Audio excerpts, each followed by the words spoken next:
Okay, so in 2, what's the subject ultimately when you Into boil it all down? uh, concentration. Yeah.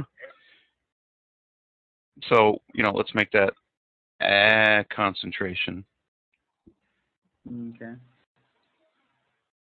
Um, let's flesh it out a little bit. Let's say a concentration of gases All right. in the Earth's atmosphere. Okay, that's still part of description. Mm. And here you have ing. Again, you can't say it's always wrong because it's right sometimes. So unfortunately, you can't make that assumption. But what are we missing here that's really pretty important in a sentence? Subject verb agreement. Well, worse than that, take it a step Oh, further. um, I guess it's. I mean, it's not really a verb in this case, Yeah, is it? there's no verb. There's no verb to agree with. I mean, you kind of it forces you to come to that realization when you identify the subject and verb. Okay, the subject is a concentration of gases, and then what you get is a concentration of gases contributing. Well, that's not like any kind of verb form that we can work with. That's nothing. So right there, it's wrong because we need to have a verb or we're not going to have a complete sentence. So A is wrong as it's written. You're not going to read it again. Look at it again that same way. A concentration gases, blah, they contribute. No, Mm. Mm. they is still going to contribute to uh, the concentration. Um,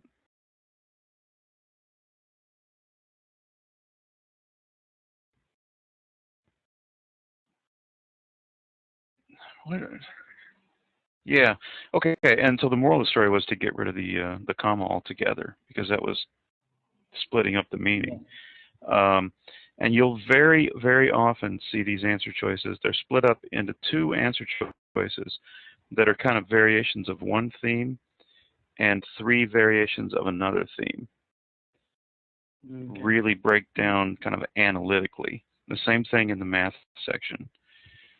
And so you see these 3 sections, they can't be right the way they're presented with a comma because uh, it there's just no verb to go with atmosphere.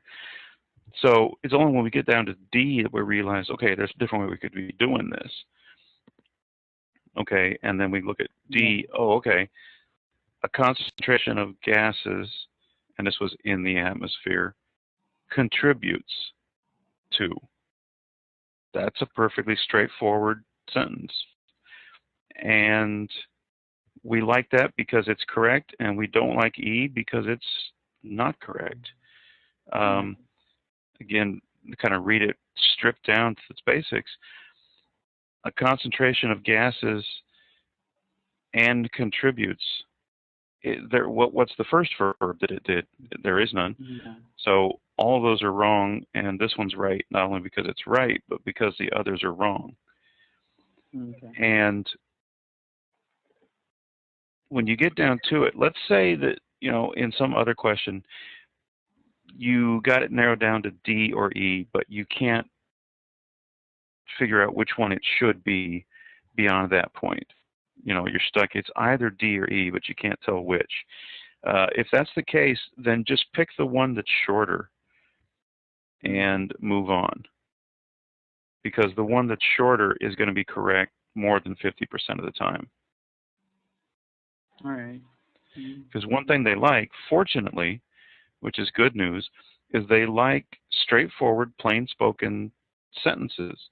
And they don't want the sentences to have any more words than they need to just to get across, convey the meaning of what they're trying to say. So if you're stuck between 2 answers, the one that's shorter, significantly more than 50% of the time, is going to be the right answer. Okay. So, you know, you can use that